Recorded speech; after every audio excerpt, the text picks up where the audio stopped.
I was told in 1997 by a CIA scientist who asked to meet me to get lots of information out that he couldn't, that in 1997, in the secret projects and the underground bases, they had microchips that were so small they could be inserted into people through a hypodermic needle in vaccination programs, and that was the plan.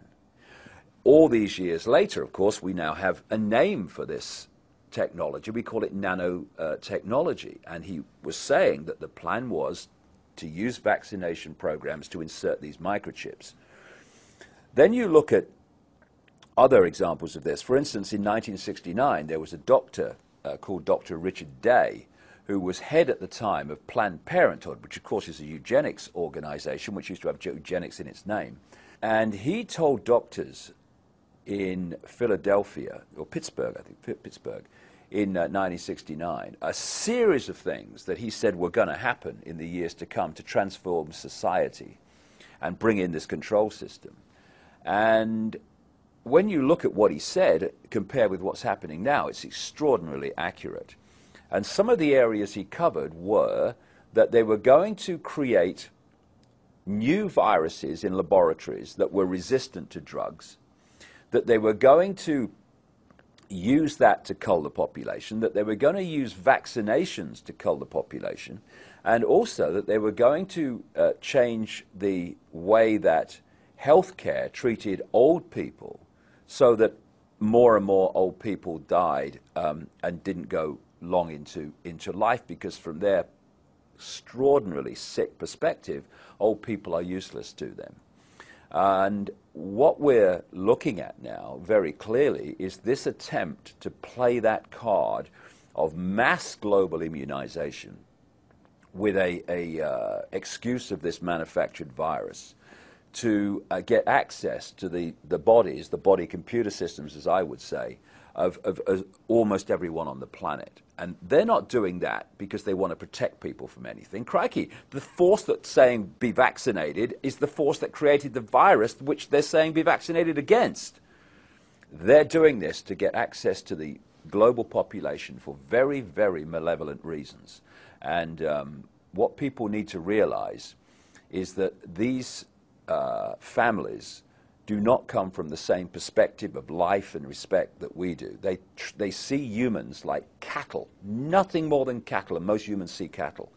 They therefore have no empathy with the consequences for the human population of their actions. So if people say, they'd never do that, mate, no, you'd never do that. They do it all the time. There are two classic techniques of mass mind manipulation and emotional manipulation. One of them I call problem, reaction, solution. The other one I call the totalitarian tiptoe. Problem, reaction, solution is devastating. It's been used for as long as you can chart back human history. And it goes like this. You want to change society or get people to accept something that in the normal course of events they wouldn't accept. So you don't say openly, this is what we're going to do and this is why we're going to do it. You play this technique, PRS, problem, reaction, solution. Stage one, you create a problem. It could be a manufactured virus in a laboratory. It could be an economic collapse. It could be a war. It could be a terrorist attack like 9/11. You then, through a pathetic, unquestioning media, which at ownership level and lower levels too you control, you get through the media, you tell the people the version of that problem that you want them to believe, i.e. swine flu broke out on a pig farm in Mexico. Yeah, flying pig farm, thank you very much. That 9/11 was orchestrated by a guy with a beard in a cave in Afghanistan and all that stuff. You want a reaction at stage two from the public of outrage, of classically fear, and you want them to either say to the authorities, do something, or you want them to accept what the authorities suggest must be done.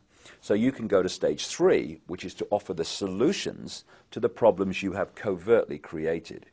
And with the swine flu, and whenever I say swine flu, I mean swine flu in quote marks, because it's not swine flu, it's a combination of flus created in a laboratory. The swine flu scam is classic problem reaction solution. You create the virus, you put it out there, you say, oh, there's a problem, we must have a solution, which is the vaccine.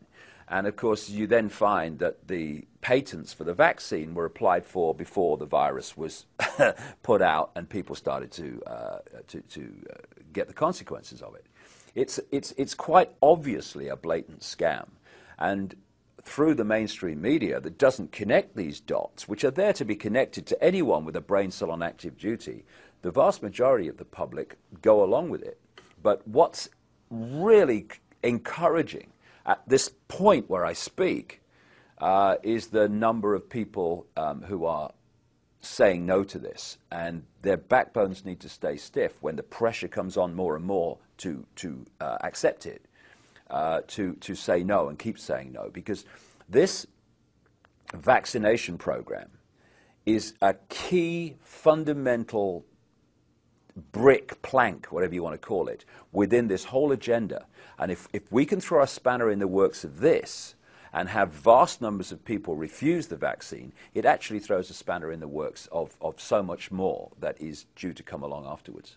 People have asked me over the years, what's planned? And I've said, read two books, George Orwell's 1984 and Aldous Huxley's Brave New World.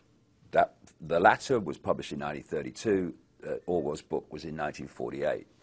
Because these two had access to the agenda through something called the Fabian Society, they weren't writing from imagination. They had an understanding of where this was supposed to go.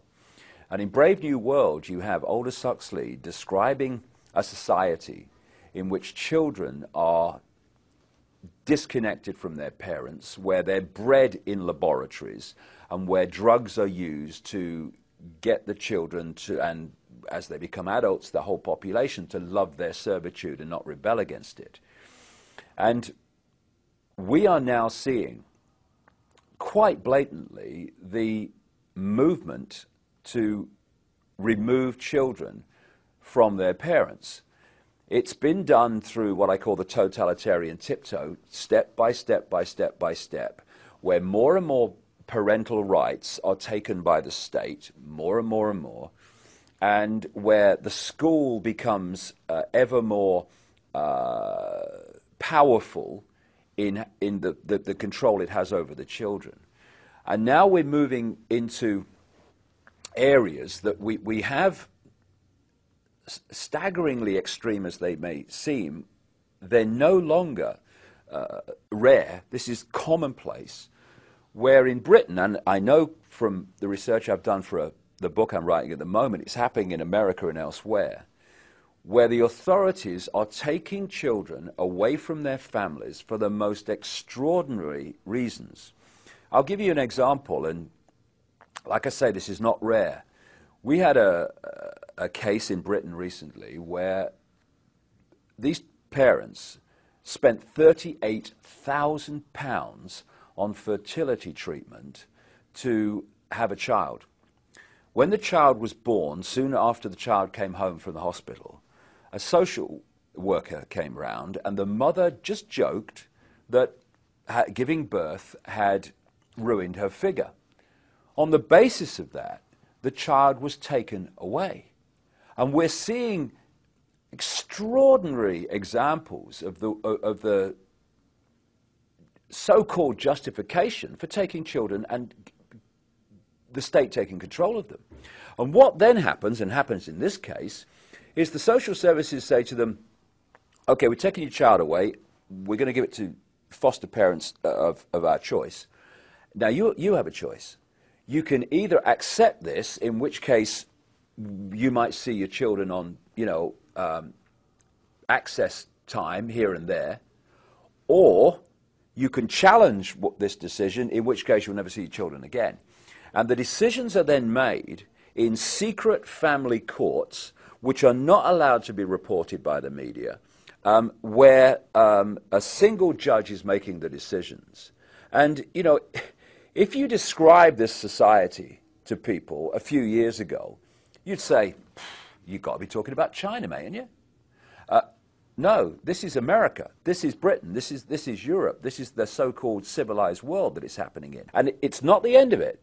It's just the latest step in the tiptoe towards total state control of children.